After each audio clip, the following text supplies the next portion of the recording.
I don't know. And I would have done... I don't even know what happened to yesterday's interview. Who was that with? Do you know Lewis Nicholson? No. With him. Cool. Then the one on Tuesday was meant to be with Sarah Levitt. Oh, I met her on New Year's Eve. And she broke her foot. Did she? On New Year's Eve? Yes. Oh, I wasn't there for that part. I must have left earlier. Poor darling. Oh, she walked around on it and re-broke it again. Twice, actually. That's not what you should do when you break your foot. No, I had a friend who, on Australia Day, she like fell down some stairs and her ankle was like, it was like there was a big avocado sized lump on her ankle. And she was like, it's fine, we'll just go to the party. So they went to the party, she was screaming and crying the whole time. And then she like sent a picture of it to one of her friends and she was like, I'm coming to get you right now, we're going to the hospital. So she was just at this party like drinking and dancing and stuff on this big ankle. But yeah, and it was like torn ligaments and stuff, like it wasn't even just a break, it was gross. The extent that I've done is like broke my toe, but... I haven't broken anything, I haven't done anything. Except get my tonsils out, that was beautiful. Is that a week off school or? Yeah, it was like a week and a little bit. Some people, like, they take way longer to recover, so I was lucky, but... Ice cream. It's pretty terrible, like I couldn't even eat for most of it. Yeah, it was pretty bad. And then I like had a reaction to my medication as well. So my painkillers were making me like vomity sick. Oh. And it was gross. But yeah, oh well. I'm better now. I lived through it. Maybe we can start. Cool. Extremely nerve-wracking. Do you want me to tell you some questions? Okay, make some up. Okay. What's your favourite colour? And why? And why? Yep. Probably orange, actually. Why? What is it about orange that makes you happy? I don't even know, actually. It's just like cool colour. It's just awesome. It's vibrant. What about... If you could be any cartoon character, who would you be? Finn from Adventure Time. Actually, no, probably Jake from Adventure Time. Why? Have you seen Adventure Time? So, don't bark. Please don't bark. So, it's about Jake the dog and Finn the human. And is it like a little orange dog? yeah, yellowy orange. Yeah, He's got the I've seen mustache thing. pictures, but I haven't he can, seen this. He can transform into anything. So you'd be the dog? Yeah. There, an orange dog. That's why you want to be the dog, because it's orange. That's awesome. Okay, what's your favourite TV show? Can I guess? Oh, that's actually hard. Scrubs. It used to be. Oh. Then I got like really into mathematics. Oh. So I started watching Numbers. Is that about now? Yeah, they solve crime using math. Using math. And it was like, what? Then sounds like the nerdiest show in the world. it really is. Oh well, I respect but that. It's like full on, it's like FBI, so there's That's death cool. and stuff. That's cool. Then I really got into war, so I was like Band of Brothers in the Pacific. Then I hadn't even heard of that one. what, the Pacific and Band of Brothers? Yeah. Oh well, you know, I live under a rock. I watch The Bachelorette, so I think you win. Like I'm literally obsessed with it. But see, I watch things like I'm the worst person to watch a movie with because I want to be a director. So it's like I'm just like, oh yeah, they did that for that reason, and that sounds, you know, something bad's gonna happen now. You see all the stuff that no one else the sees. techniques, and that's it's just kind of like, cool. But I always see where has it ruined movies for you? Like now you just see all that stuff. No, it's made it better because like a really good thing is with the characters. Yeah. So you can tell kind of how the character will act just from like their clothing or how they speak, but then like seeing the relationship of Yeah. people and it's just So it just fascinates you. So it's yeah, not, it does actually. It's not annoying, but it's exciting. I went to like 21 and over last week, Yeah. and it's like, oh, it's college comedy things like The Hangover, and I was just watching like the first 5 minutes, and I'm just like, that's an establishing shot. They did that so you know where it is, and I'm just like, oh god, Here I go again. sad life. Oh well, you like it. It's fun for you. Probably not for people you watch movies with. But... No. Okay, do you want to get started? Sure. Are you filming? Yeah. Hello? Right, ready? Yeah. Who are you? How old are you? And what do you suffer from? My name's Tom. I'm 17, and I suffer from depression. How long have you had it for? Since about year 8, which was like 5 years ago actually. And for like the first year I didn't actually tell anyone, even though I knew what was going on. I was just like, oh, it'll go away one day. Do you not want me to like make any noise? Do I need to be like silent? Oh, it doesn't, I haven't even figured out how I'm going to do it yet. Oh well, you'll figure it out. You're the director in here. Is there anything that triggered it? It was like a combination between school and rejection. Like, the school with the amount of pressure, and that's kind of like, you know, increased over the years, so it's made it a lot worse. But then, like, the initial part was being rejected by a girl that I really liked, so it was like, and like, your parents were like, oh, you're lovely, you're awesome, you're so beautiful and all this. Then, like, a girl, you like, walk into the situation and be like, she's gonna love me, like, it's gonna happen.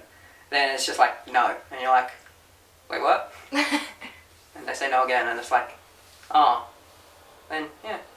Oh, false sense of hope. Yeah. No, that's sad. You guys. Does anyone know that you suffer from this mental illness? People do know. It's not like I run around and tell people, but like, I have big trust issues. So like, my family knows, and my closest friends know, and yeah, that's about it. It's not like I just go and, hey, I've got depression, and be like, yeah, that's it. I'm Tom. I'm Tom, yeah. That's how I introduce myself in conversations. What impact has this had on your life so far? It's like 50-50. Sometimes it like holds me back because I won't be in the right mood to actually go and do stuff, so I'll be really sad. But it's kind of pushed me to try and do more things. Like, it's like, kind of break out of the thing and be like, oh, this isn't going to hold me back. This is, you know, push me in. Because, like, it's changed my outlook on life. Like, bad stuff can happen, but you just got to push through it and keep going. Made you stronger? Yeah. Yeah, that's good.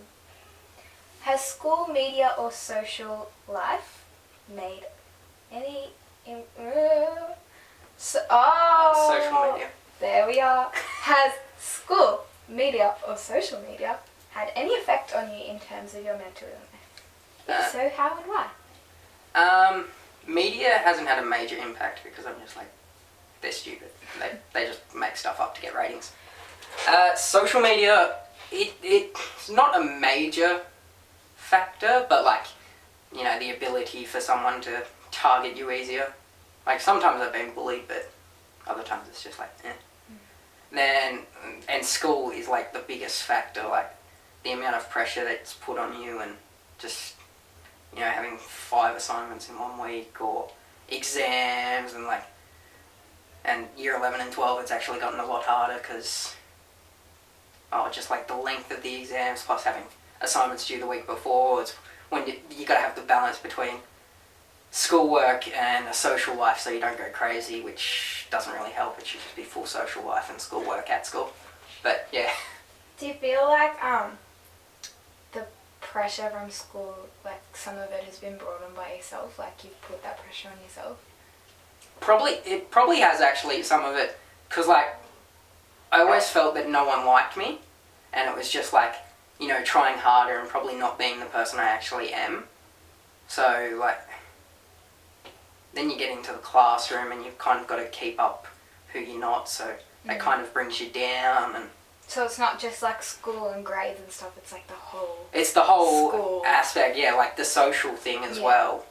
Like trying to get along with people, even though you have different opinions and ideas, and like some people aren't some people are very immature at school, so it's like, and I've always classified myself as a little bit more mature, but because I'm in year 12 now and I'm 17, my parents sent me a year earlier, so it was like I didn't develop quite as fast, and in primary school I could actually see that, like I was behind in everything, like reading, maths, understanding stuff in general, but hitting high school I kind of found myself and grew more, but it still kind of holds me back because I'm sort of smart. I don't want to talk myself up, but like you can talk yourself up.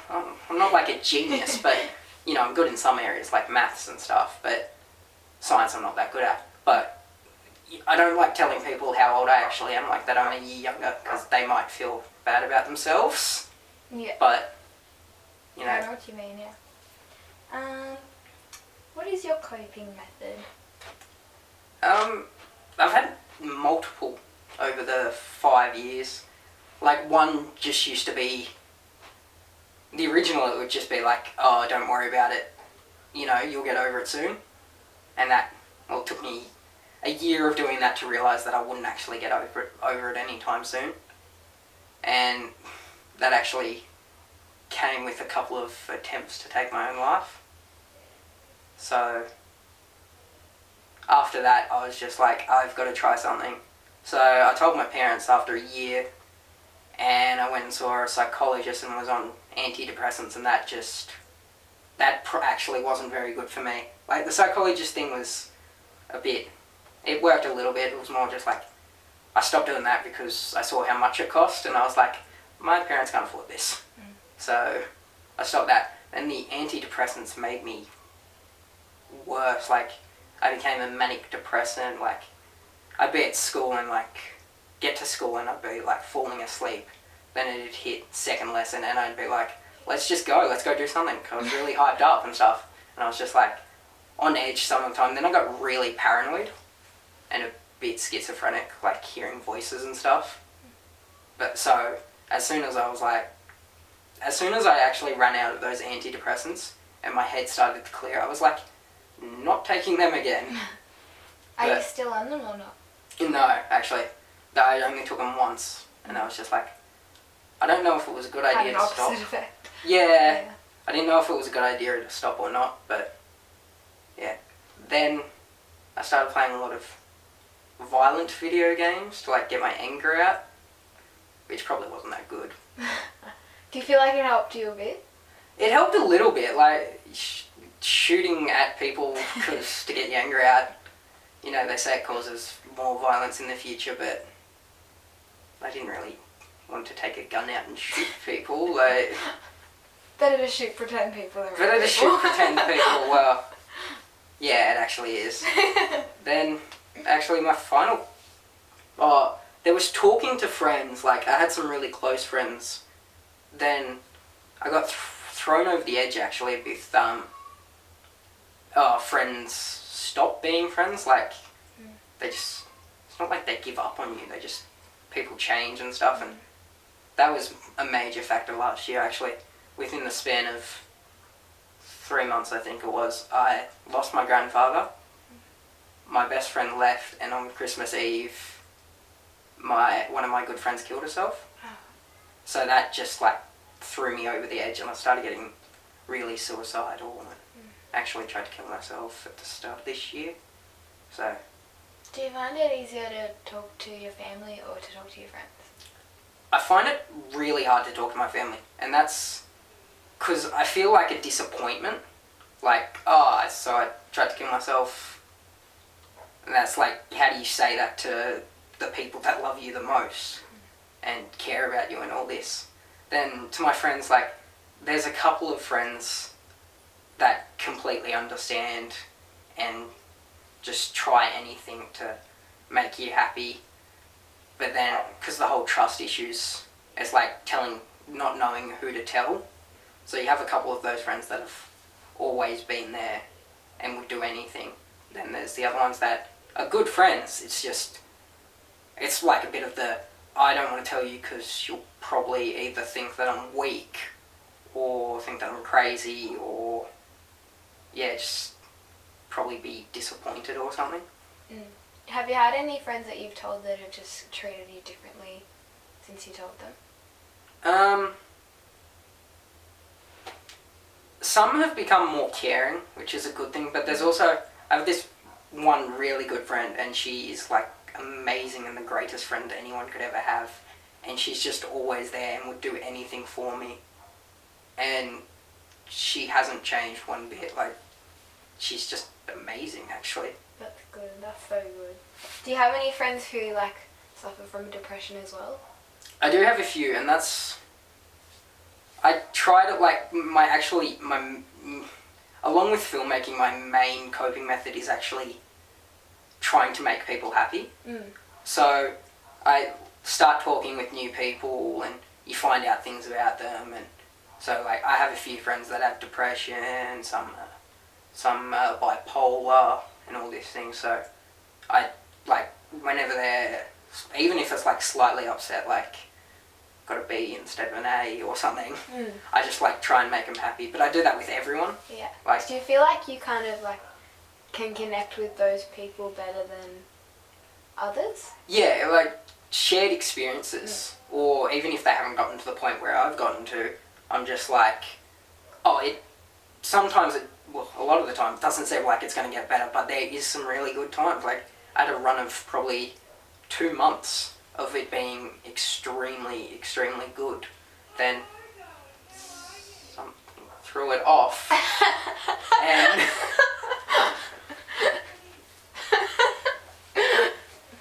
Yep, lost the train of thought. yeah, and something threw it off. Like, shh, I can edit it later. Yeah. Cool. Next question. If you had a button in front of you that could take all this away, would you press it?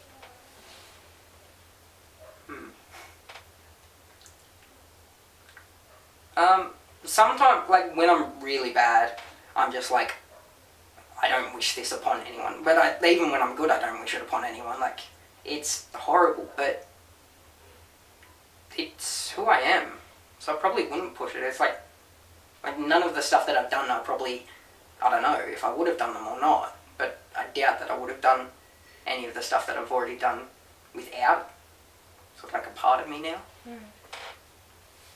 Do you think that because you've had it for so long, like, can you imagine life without it? Like,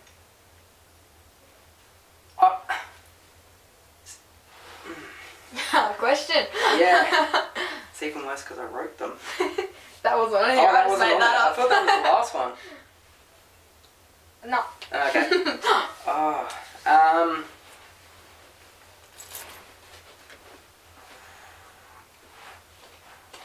I sometimes do, but like I have looked into depression and that a lot, and I'm a bit hesitant to have a relationship with anyone, like a girl or something can have children, because sometimes it is hereditary. So, like, from my experiences, I really don't want my children to go through the same thing. But, you know, I can only hope that they trust me enough to tell me before anything happens. Would that fear, like, ever stop you from settling down with someone and having a family? It has actually stopped me from getting in relationships before, but in hindsight, that was probably a good idea to go into those relationships. Good. Learn from your mistakes. Yeah. Okay, final question. We're finally here. What do you hope the next year or two bring, knowing that your mental illness might never go away? I hope I actually create more awareness and tell people, like, you know, it's not more of the, look at what I've been through, you know, I'm so great that I've come through it. It's more that there is so many people actually going through this at the moment, so, you know, we should be doing something to, not as, say, stop it, like, you can't really stop it, it's something that just happens, but it's more like create awareness so if people feel more comfortable and there's less suicides and stuff. So, do you feel like comfort in the fact that other people kind of know what you're going through and are going through the same thing? yeah, like, probably wasn't actually until like last year that I really found like-minded people and people that had gone through the same stuff. So it was easier to connect with these people and probably get along with them more. So, yeah. Has it given you like a passion to help other people? Yeah, it has actually. Like, I write a fair amount of poetry to express my thoughts, but like I've got a Tumblr which is practically, well, it's not practically open. It is open to anyone. If they need to talk to me or something, they can just message me, or anything, like even on Facebook or Twitter, even though I don't actually use Twitter. Or there's like, I have a YouTube page for my videos. Have you ever like used like social media and stuff to reach out to someone to ask for help, like someone that you didn't know, like a random Tumblr person or anything like that? I do have a couple of people on Tumblr that I've talked to, like some people that provide support when I'm like really upset, even though they don't know me. Like I have a couple in America and Canada and England and all this, and like, yeah, they'll just see like a slight change in one of my posts on Tumblr and they'll be like, so what's going on? Are you okay? And it's just like, yeah, a little bit. And we like have a little conversation over like 4 days, and it's just interesting, like being able to talk to someone on the other side of the world like that easily.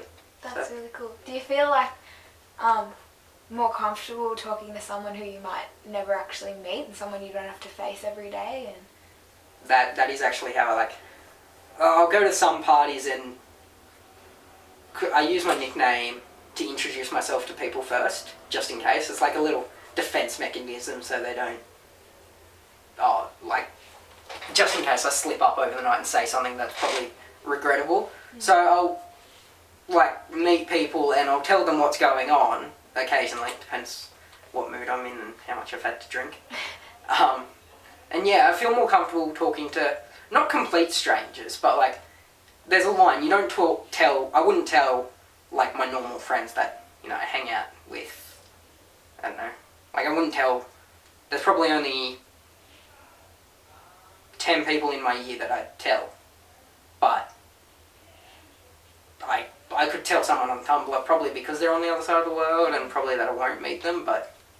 That's good. Do you feel like that's kind of something that more people need? Like that person that they can let stuff out to if they're too embarrassed to tell people that they know? Yeah, like that other person provides you with support and compliments you when you're down. And is it sometimes just better to let it out? Yeah, like that's why I write poetry and make movies and stuff, because just so everything's out and gone, and it does actually make you feel better. It's like better than cutting yourself and stuff. That's good. I have one more question Okay. that I just made up. What is some advice that you give someone who feels like they have depression but they're not sure and they haven't done anything about it yet? One, tell someone, just anyone, like, probably in the last, so my family knows, my friends know. I told a couple of my friends right after I got on antidepressants and that, and yeah, then tell teachers actually. You find that one teacher, or actually a few teachers, that just will go above and beyond, like even before that they know you have depression, they go above and beyond, but you tell them this and they just like support you. And our house leader actually comes up to me like maybe once a fortnight or once a month and just sees how I'm going, see if everything's okay, and it's just pretty good actually. Yay! Anything else you want me to ask? No, I'm pretty sure that's it. Woo! Yay, we're done. Awesome! How long did that take? I don't know. What's the time? It's like 10 to 5. 23 minutes. Whoa, cool. You got a lot to work with. Yeah. Plus another 3 interviews actually. 3? Who else? Are Are they all like Sarah? No, I need to get a psychologist. young? Ooh. And I have the contact number for one, except because he's not a child psychologist, he just worked in juvie.